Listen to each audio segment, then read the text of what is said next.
Hi, good afternoon. My name is Julio Moreno. I'm a student from APC. My student number is A458436. I'm doing the presentation today about task number 4 on financial and accounting. I'm gonna start with the category A. When I'm where they are asking me, sorry, 1 second, where about I have choose two questions. The first one is research and summarize at least two compliance requirements and legislative responsibilities relevant to the companies in Australia that pertain to financial management. I have research in internet about all the requirements and the responsibilities that Australian companies needs to do with the government. The first one I have choose is that the Australian Accounting Standards Board is a government agency that develops and maintains financial reporting standards applicable to entities in the public and private sectors of the Australian economy, for-profit, private sector entities, and must adapt Tier 1 requirements and therefore must comply with the IFRS. It's really important that the companies reports under the IFRS just to make sure that all the information is objective and transparent.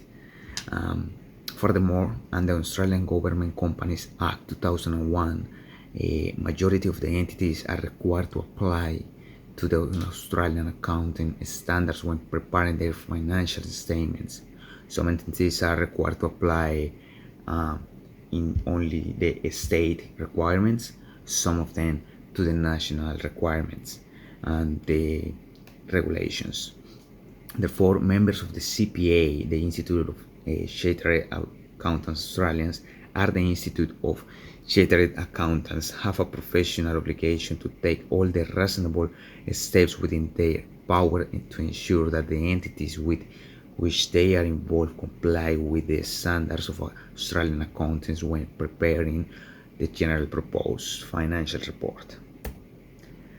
The second question I have selected from the category A is recommended two short-term financial options that APC Computer and Technology could consider based on my understanding of the company. So,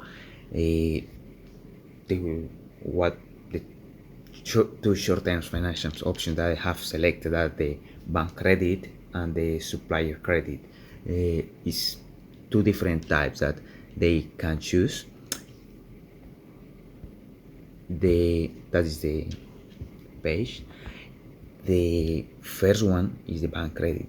Is the type of financial recommended for some advantage, like when you are paying a low interest and the time frame is not really long, so you can afford that interest with the banks.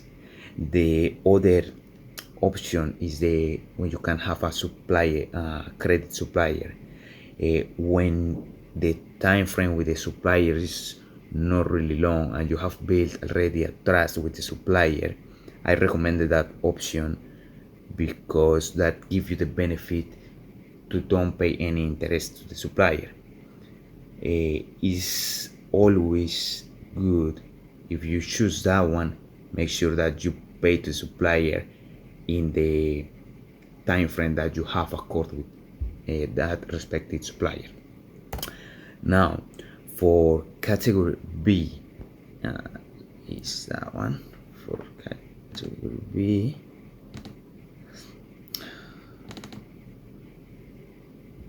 sorry, 1 second.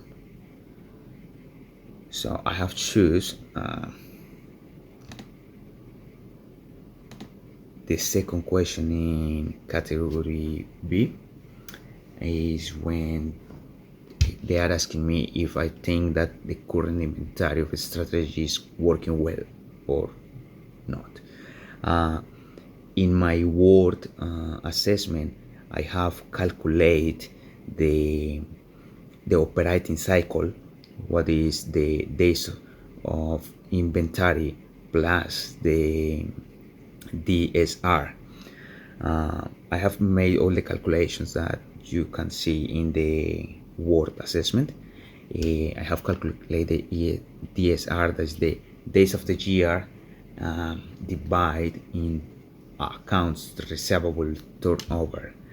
There's a total of 48.6 plus the DIA, the days in inventory, is the days of the year dividing inventory turnover. That is 80.6. That gives us a total of operating cycle of 129.12. This is a really high number for operating cycle. But even that the operating cycle is high, it is possible to infer that the strategy has been working because the sale cost has been increased, which indicates how much a retail or wholesale company spends on the product it buys from suppliers to resell them, and the total amount of inventory has decreased. This can be an indicator that there is a higher turnover in sales. So I think they are doing a good management strategy and it's working well. For the category C, so I have calculated the total cost of the bill of department. In order to that, with all the information that I have received in the question, I have put the account and billing, the bill verification, the correspondence, account inquiry, and that is I have calculated total cost. As you can see, is always the cost driver per the application rate in each subject: account inquiry, correspondence, account billing, bill verification, plus the total of the director labor that is only once a year. So that is gonna give me the total cost of the billing department, that is in total 25,200. And for the last question in category C, I have required to calculate a break-even in units to a total revenue.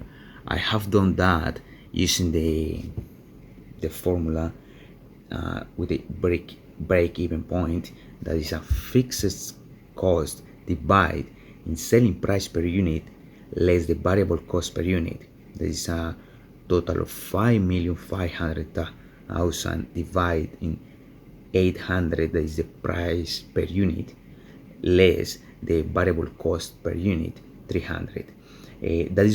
That is giving me total break-even point units are 11,000. So the total revenue is the number of units sold per cost per unit. That is gonna give me a total of 8,800,000, what I think is really good number. Thank you for your time, and that is my presentation.